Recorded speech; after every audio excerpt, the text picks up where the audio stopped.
Kelly, we're so happy to have you. It's really, really exciting. Yeah. And I was so happy when you said yes. So thank you for joining us. It's nice You to be bet. able to share. So for the Yeah. team outside of this four-way box, Kelly comes to us from Grand Junction and has been in business for a while, but I really wanted her to come and kind of share her perspectives as it relates to being a woman and being in this business and the things that make that happen. So, Kelly, tell me a little bit about, you've been in this business for a while. How long has that been? And then really, why did you choose real estate? How did you get to being here? Yeah. So I've been in the business for about 19 years. Seems like such a long time. I was living in the Denver area when I got into the business, and I was a mom of young kids, and I needed something that was flexible. My dad's an engineer. I've always been attracted to real estate. And so that it was just kind of a natural fit. So I started selling just resale on the Front Range here in Colorado. And then I went from there into the development world. So I was on a 45-story high-rise building as marketing and sales manager a few years later. And it's just been so fun. So it's just been this natural progression of, real estate, development, construction. Yeah, that's it. And the development piece was just something that you walked into, or how did that come about? Totally fell into my lap. Yeah, the market started to do what the market did in 2006, 2007 over there. And so I was looking for a job, and I was like, I still want to be in the world of real estate. I found a job opening for kind of a site administrator type position for this development. And from there it went.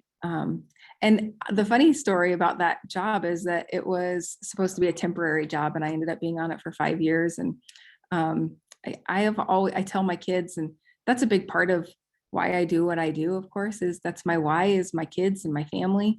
I have 4 daughters, and I want for them to be able to see mom working hard and still able to be a mom at the same time. I think you can do both. It doesn't mean you're doing both really well all the time, but you still can. And so that's part of it.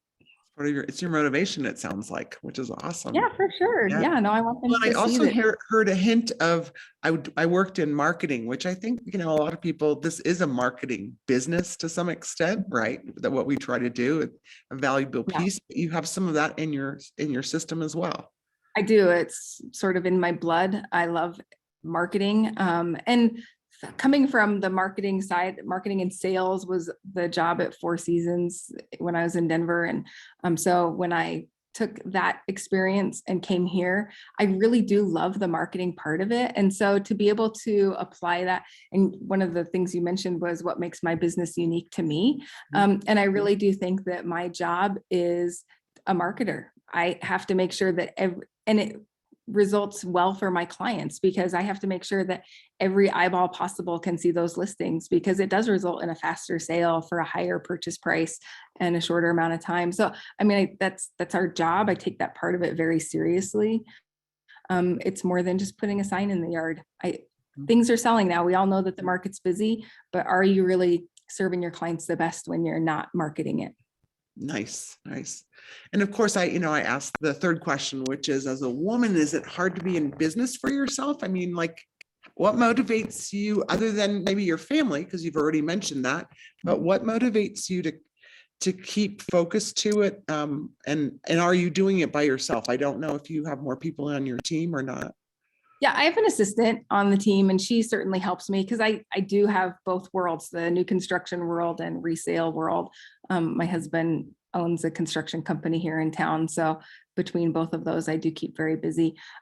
What's hard about being in business for myself is probably the same thing that's hard for any sort of family person, parent, about being in business. And it's that work-life balance, and where does work stop and life start? And for us, it's all inclusive, because it's what my husband does too in the construction world. So we have to try to be super intentional about shutting it off and actually being present for our kids and our family, and just saying no sometimes. It's easier said than done, for sure.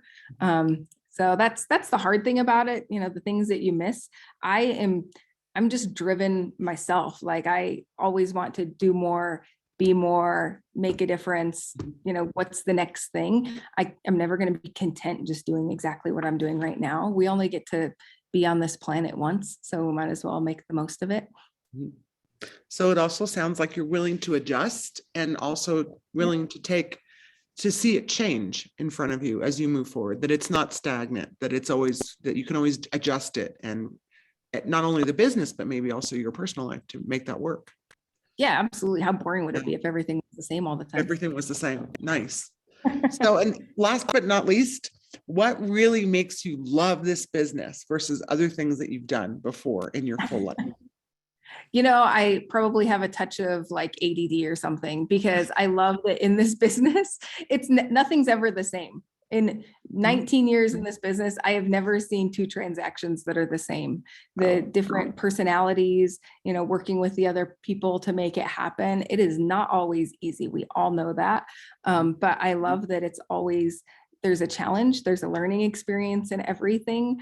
And you know, I think of real estate as it's always a transition in somebody's life, and you get this opportunity to walk somebody through these big life moments.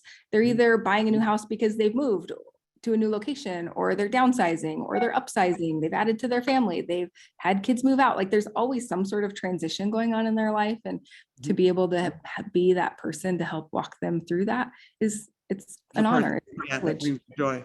No, that's great. Super wonderful. And sort of off the cuff and not on the original list, but if I'm a new agent and I'm watching today, what number one thing would you give them as a tool that's important to start your business? Can you remember that? I mean, do you remember that moment? Get outside your comfort zone.